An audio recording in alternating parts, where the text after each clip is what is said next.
ఈరోజు మన టాపిక్ వచ్చేసి ఇన్సూరెన్స్ అంటే ఏమిటి, ఇన్సూరెన్స్లో ఎన్ని రకాలు ఉన్నాయి అండ్ ఏ ఇన్సూరెన్స్ అనేది mandate. So hi friends, welcome back to our channel Naveensure. It's an insurance channel. So ఇంకెందుకు let us start our video. Insurance అనేది ఒక సేఫ్టీ నెట్. మన జీవితంలో అనుకోకుండా జరిగే ప్రమాదాల నుంచి మనని మనం కాపాడుకోవడం కోసం చేసుకునేదే ఇన్సూరెన్స్. అది ఫైనాన్షియల్గా అయినా అయ్యి ఉండొచ్చు, లేదా ఫ్యామిలీ పరంగా అయినా అయ్యి ఉండొచ్చు. ఇన్సూరెన్స్లో ఎన్ని రకాల పాలసీలు ఉన్నాయనేది చూద్దాం. ఇన్సూరెన్స్లో చాలా రకాలు ఉన్నాయి. అందులో మీరు ముఖ్యంగా చూసేది vehicle insurance, health insurance, life insurance లేదా టర్మ్ ఇన్సూరెన్స్. ఇవి కాకుండా చాలా రకాల ఇన్సూరెన్స్ ఉన్నాయి. మీరు కొన్న గోల్డ్కి కూడా మీరు ఇన్సూరెన్స్ చేసుకోవచ్చు, లేదా మీరు కొన్న మొబైల్కి కూడా ఇన్సూరెన్స్ చేసుకోవచ్చు, లేదా మీరు ఇల్లు షిఫ్టింగ్ చేస్తున్నప్పుడు మీ సామాన్ ట్రాన్స్పోర్ట్లో వేస్తారు కదా, ఆ ట్రాన్స్పోర్టేషన్ సామాన్కి కూడా మీరు ఇన్సూరెన్స్ చేసుకోవచ్చు. అండ్ మీరు ఒక ప్లేస్ నుంచి ఒక ప్లేస్కి రెగ్యులర్గా ట్రావెల్ చేస్తుంటారా, సో మీరు ట్రావెల్ ఇన్సూరెన్స్ కూడా తీసుకోవచ్చు. ఇలా ప్రతి ఒక్క దానికి మీరు ఇన్సూరెన్స్ అనేది తీసుకోవచ్చు. మోటార్ ఇన్సూరెన్స్లో మన బండికి యాక్సిడెంట్ అయినా లేదా థెఫ్ట్ అయినా కానీ ఇన్సూరెన్స్ కంపెనీ అనేది కవరేజ్ ఇస్తుంది. అండ్ మీరు హెల్త్ ఇన్సూరెన్స్కి వచ్చారనుకోండి, అనుకోకుండా మనకు హెల్త్ ఇష్యూ వచ్చి మీరు హాస్పిటల్లో అడ్మిట్ అయ్యారనుకోండి, హాస్పిటల్లో అడ్మిట్ అయిన బిల్స్ మొత్తము ఇన్సూరెన్స్ కంపెనీ అనేది పే చేస్తుంది.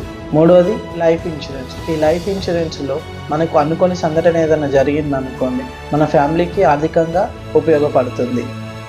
నా పర్సనల్ ఒపీనియన్, మీరు ఏ ఇన్సూరెన్స్ తీసుకున్నా తీసుకోకపోయినా మీ హెల్త్ ఇన్సూరెన్స్ తీసుకోవాలి అని నేను కోరుకుంటున్నాను. సో ఈ రోజుల్లో మీరు చూస్తున్నారు, ఏదైనా హెల్త్ ఇష్యూ వల్ల హాస్పిటల్కి పోతే హాస్పిటల్లో లక్షల్లో బిల్స్ వేస్తున్నారు, వేలల్లో కాదు. ఒక మిడిల్ క్లాస్ ఫ్యామిలీ ఆర్థికంగా ఇబ్బంది పడుతుంది అంటే అది హాస్పిటల్ బిల్స్ వల్లనే. మీ దగ్గరలో ఉన్న ఏజెంట్ దగ్గర మీరు హెల్త్ ఇన్సూరెన్స్ తీసుకోవడానికి ట్రై చేయండి. ఇప్పటివరకు మీరు ఇన్సూరెన్స్ తీసుకోలేదా, లేదా ఇన్సూరెన్స్ తీసుకోవాలనుకుంటున్నారా? Contact my number 9010630704 or 9492130704. కాకపోతే ఇన్సూరెన్స్ తీసుకునే ముందు కొన్ని విషయాలు మనం గమనించాలి.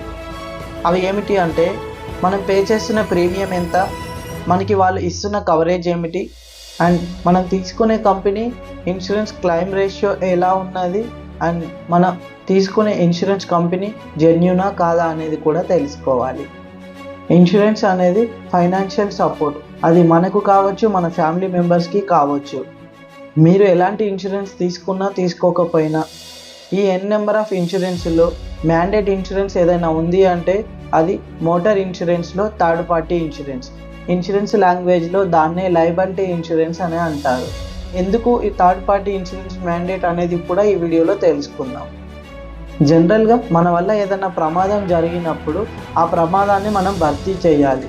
ఒకవేళ మనం భర్తీ చేయలేని ఎడల మన ఇన్సూరెన్స్ కంపెనీ అనేది భర్తీ చేస్తుంది. మన వెహికల్ వల్ల ఆపోజిట్ వాళ్ళ వెహికల్కి డ్యామేజ్ అయినా, వాళ్ళ వల్ల మన వెహికల్కి డ్యామేజ్ అయినా, లేదా మన వెహికల్ వల్ల ఆపోజిట్ పర్సన్కి డ్యామేజ్ అయినా, మన వెహికల్ వల్ల మన బండిలో కూర్చున్న పర్సన్కి డ్యామేజ్ అయినా కూడా ఈ థర్డ్ పార్టీ ఇన్సూరెన్స్లో వస్తుంది. ఐ హోప్ యూ అండర్స్టాండ్ అసలు ఇన్సూరెన్స్ అంటే ఏమిటి, ఇన్సూరెన్స్లో ఎన్ని రకాలు ఉన్నాయి, థర్డ్ పార్టీ ఇన్సూరెన్స్ ఎందుకు మ్యాండేట్. మన నెక్స్ట్ వీడియోలో 270 రూపీస్కి 15 లక్షల ఇన్సూరెన్స్ ఎలా తీసుకోవాలి, థర్డ్ పార్టీ ఇన్సూరెన్స్లో ఏమేమి కవరేజెస్ ఉన్నాయి అండ్ ఏ కవరేజ్ తీసుకోవాలి అనేది మనం డిస్కస్ చేద్దాం. Please don't forget to subscribe our channel Naveen Shur. It's an insurance channel. Thank you.